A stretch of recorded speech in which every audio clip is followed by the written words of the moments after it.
আমি একটি ডিপিএস করেছি, ইহার যে লাভ অংশ পাবো তার অংশ আমি ব্যবহার না করে যদি গরিব দুঃখীকে দিয়ে দেই তাহলে সেটা জায়েজ হবে কিনা।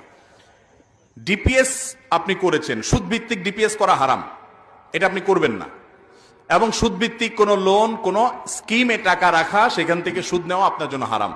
এখন আগে বুঝেন না, রেখে ফেলেছেন, এখন টাকাটা চলে আসছে, তাহলে এটা সওয়াবের নিয়ত করা ছাড়া কোনো গরিব মানুষকে দান করে দিবেন। কিন্তু আপনি ভালো উদ্দেশ্যে, অর্থাৎ গরিবকে যেন বেশি দান করতে পারেন, সেজন্য আপনি আরো চড়া সুদে আরেক জায়গায় দিলেন, এটা জায়েজ হবে না। আমাকে একবার এক ভদ্রলোক উনি প্রশ্ন করেছেন যে ভাই, আমি এক ব্যাংকে টাকা রাখলে সুদ পাই এই পার্সেন্টেজে, এখন আরেকটা ব্যাংক পাইছি সেখানে আমাকে আরো বেশি পার্সেন্টেজে সুদ দিবে, তো আমি নিজে তো খাবো না, এটা হারাম, আস্তাগফিরুল্লাহ, আমি খাবো না, তো আমি ওই ব্যাংকে দিব যাতে সুদটা বেশি আসে, এই টাকাটা তো আমি গরিবকে দিব, তো গরিব যেন বেশি পায়, জায়েজ হবে কিনা। তো আমি ওনাকে বললাম, ভাই সুদের লেনদেন করাটাই গুনাহ, হারাম। আপনি নিরুপায় হয়ে যদি করতে হয় যে আর কোনো উপায় নেই, তখন যায় এই মাসলা যে আপনি গরিবকে দান করে দিবেন।